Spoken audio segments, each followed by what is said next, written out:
Welcome দাদা। এরকম একটা সেলিব্রেশন, এরকম একটা উচ্ছ্বাস পাই, কেমন লাগছে? দারুণ। যে কোনো শিল্পী বা প্রযোজকের জন্য এটা স্বপ্ন যে তাদের সিনেমার দর্শক শুধু দেখবে না, সেলিব্রেট করবে এবং সবাইকে রেফার করবে ছবিটা দেখার জন্য। আজকে আমরা থার্ড উইকে আছি, রমরমিয়ে চলছে ছবিটা, সেলিব্রেট করা হচ্ছে, তো definitely it's a great feeling. Again দাদা, একটা কথা বলতেই হয় যে বাংলা সিনেমা এতদিন পরে কোনো একটা সিনেমা সেলিব্রেটেড হচ্ছে, এবং আজকে এটা তৃতীয় সপ্তাহ। বক্স অফিসের কালেকশন আমরা অলমোস্ট সবাই জানি। তো কি বলবে এই উচ্ছ্বাস, এই বাইরের এই ভিড়? আমি তোমাদের চ্যানেলের মাধ্যমে সবাইকে ধন্যবাদ জানাতে চাই কি এতটা ভালোবাসা দেওয়ার জন্য গোটা টিমকে, এবং ধূমকেতুকে এতটা সেলিব্রেট করার জন্য। দাদা আজকে মানে দারুণ। তুমি এই শুভশ্রী জুটিটা যেরকম ফেমাস, সেক্ষেত্রে আমাদের তোমার জুটিটাও নতুন করে দর্শক আর একটু পেয়েছে। তো এই জুটিটাকে দর্শক আবার পার্ট 2 কবে দেখতে পাবে? অফকোর্স ধূমকেতু 2 না, আমার মনে হয় এই সমস্ত মানুষদেরকে নিয়ে আমি কৌশিতাকেও বলেছি বা অন্যান্য ডিরেক্টরদেরকেও বলছি কি যদি ভালো স্ক্রিপ্ট থাকে তো জানাবেন, তো ডেফিনেটলি যার যেটা পছন্দ, রুদ্রকেও পছন্দ হতে হবে তার স্ক্রিপ্ট, শুভশ্রীও পছন্দ হতে হবে তার রোলটা। তো এবারে আমার যদি পছন্দ হয় তো ওয়াই নট। তো ডিপেন্ড করছে কি কাউকে একটা স্ক্রিপ্টটা লিখতে হবে। এই যে পরগুলো ছবিগুলো রিলিজ হয়েছে, একটা বক্স অফিস কালেকশন খুব ভালো নেই, ভালো বলবো না, শুধুমাত্র তার থেকেও ভালো। মানে এটা আসলে দর্শকদের প্রতি কতটা আরো বেশি চাহিদা নিজে। এটা তো ভালো, মানে আমার মনে হয় এটাকে ধরে রাখা উচিত। মানে আরও ছবি লাগবে, আরও ভালো ভালো ছবি লাগবে, এবং আমার মনে হয় কি দর্শক এখন প্রস্তুত ভালো ছবি দেখার জন্য। এবং আমি খুশি কে ধূমকেতু যেভাবে সেলিব্রেট হচ্ছে, গৌরব রিলিজ হয়েছে, আমাদের সামনে রঘুরাঘাত রিলিজ আছে, মানে এক মাসও নেই রঘুরাঘাত রিলিজ হবে। তো আই এম হ্যাপি দ্যাট কে মানুষ যে বিশ্বাসটা, যে ভরসাটা, যে ভালোবাসাটা দিয়েছেন আমাদেরকে, সেটা আমরা রাখতে পেরেছি। এবং পরবর্তীকালে রঘুরাঘাত যখন রিলিজ হবে, আমার মনে হয় কি বাংলা ছবির দর্শক এরকম ভিজুয়ালস বা এরকম ছবি আগে দেখেনি বলে আমার মনে হয়। এবার তারা আসুক, দেখুক এবং সেটাকেও সেলিব্রেট করুক। এটাকে কোনো মানে পেশার বা নিজেকে দায়িত্ব আরো বেশি বাড়ছে। খাদান এত বড় একটা হিট দিয়েছে, তারপর ধুমকেতু এত বড় হিট, সামনে রহু ডাকা। না, চাপ তো, এটা প্রেশার তো থাকে, বাট এই প্রেশারটা সবাই নিতে চায়। কতজন বা এই প্রেশারটা পায়, মানে এটা তো আশীর্বাদের মতন। কে মানুষের বিশ্বাস, মানুষের ভরসা, হই হই করে তোমার ছবিকে সেলিব্রেট করা হচ্ছে। সে রাত্রে 2টোর শো হোক, সেটা হাউসফুল করা হচ্ছে, সকাল 7টার শো এখন শহরে হাউসফুল, ডিস্ট্রিক্টে হাউসফুল। তো এই সেলিব্রেশনটা তো সবাই সবাই তো পেতে চায়। এবারে ভগবানের আশীর্বাদে, দর্শকের আশীর্বাদে, বাবা মায়ের আশীর্বাদে সেটা আমি পেয়েছি। তো আমি এইটাকে প্রেশার বলবো না, এটা একটা দায়িত্ব, এবং আমার এই দায়িত্বটা নিতে ভালোও লাগছে। প্রথমে নিজেকেও তো প্রমাণ করতে হয় নাকি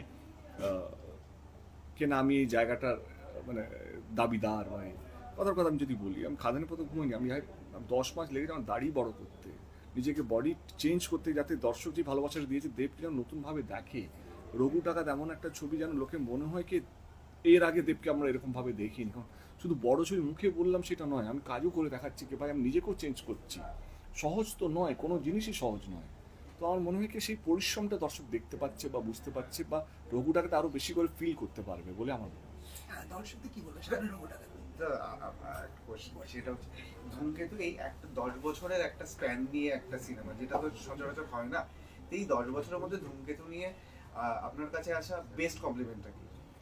আমি একটু আগেই বলছিলাম, ধূমকেতু এমন একটা ছবি, কোনো কমপ্লিমেন্ট দিয়ে এটাকে ব্যাখ্যা করা যাবে না। এটা ধূমকেতু যে সেলিব্রেশনটা হয়েছে না, সেইটা আমার কাছে একটা মানে একটা একটা আশীর্বাদের মতো। কারণ এই যে হই হই করে মানে 8 ঘন্টার টিকিট সোল্ড আউট হয়ে যাচ্ছে, মানে ট্রেন্ডিং এ ছবি। আমাদের নর্মালি বাংলা ছবি অ্যাডভান্স বুকিং 2 দিন আগে খুলে, আমরা 1 সপ্তাহ আগে খুলেছিলাম, তবুও ভয় ছিলাম। 1 সপ্তাহ আগেই মানে আমরা শনিবারে খুলেছিলাম, by Sunday everything was sold out, next Thursday release হওয়ার কথা।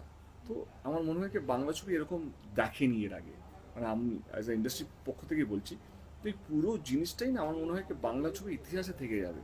মানে ধূমকেতুর সঙ্গে সঙ্গে আমরা সবাই, আমি, শুভশ্রী, কৌশিক গাঙ্গুলি, রুদ্র, দুলাল দা, যারা যারা এই ছবিটার সঙ্গে যুক্ত আছে, এবং আমার ডিওপি, মিউজিক ডিরেক্টর, সবাই আমরা ইতিহাসে থাকবো এই সিনেমার মাধ্যমে। কারণ ধূমকেতু ইতিহাস পরবর্তীকালে পরের প্রজন্ম এটা নিয়ে আলোচনা করবে কে এমন একটা ছবি যেটা 10 বছর আগে তৈরি করা, এবং 10 বছর পর যেভাবে ছবিটাকে নিয়ে সেলিব্রেশন হয়েছে। কিছু লোক খারাপ বলেছে, কিছু লোক ভালো বলেছে, কিন্তু ওভারঅল তুমি যদি দেখো ইটস এ হিউজ সেলিব্রেশন। তো আমার মনে হয় এই পুরো জিনিসটা আমার কাছে কি বলবো, মানে মেমোরিজতে থাকবে। এই যে বাংলা সিনেমায় যে এতগুলো লড়াইটা করছে, এবং আমাদের বলিউডে না শুধু ওয়েস্ট বেঙ্গলে একটা করে বাংলা শো চলবে, এইটা নিয়ে কি বলবো? এই লড়াইটা তো আমার অনেক দিনের লড়াই। এবং তুমি বলো, এই যে ধূমকেতুর সময় বড় বড় 2টো হিন্দি ছবি ছিল, একটা সাউথের একটা ছবি যেটা ডাব করে চলছিল, একটা বলিউডে একটা বড় নাম করা প্রশাসন। সেখানে শো পাওয়া থেকে, এবং শো শুধু পাওয়া নয়, এবং দর্শকদের সেই সিনেমাগুলোকে হাউসফুল করানো এবং বক্স অফিসে বাংলা ছবি একটা পতাকা গাড়াকে আমরাও পারি, আমরাও দেখাতে পারি, আমরাও জিততে পারি। এই লড়াইটা মানে সহজ ছিল না, কিন্তু আমার মনে হয় কি বাংলা ছবি দর্শক আমার পাশে ছিল, বাংলার প্রত্যেকটা মানুষ আমার পাশে ছিল, তাদেরকে ধন্যবাদ। ওরা যদি না থাকতো, মানে ওনারা যদি না থাকতেন আমার পাশে, তাহলে হয়তো এই লড়াইটা সহজ ছিল না যেত। আর এবারে যদি আমরা হেরে যেতাম, শুধু আমি হারতাম না, ইন্ডাস্ট্রি হেরে যেত, বাংলা ইন্ডাস্ট্রি পিছিয়ে যেত, কারণ আমরা কাউকে মুখ দেখাতে পারতাম না, এই তো বাংলা ছবি, এই তো অবস্থা। কিন্তু আজকে আমরা বলতে পারি এই যে বাংলা ছবি, আসুন দেখুন আমাদের অবস্থা। দাদা দর্শকদের উদ্দেশ্যে কি বলবেন?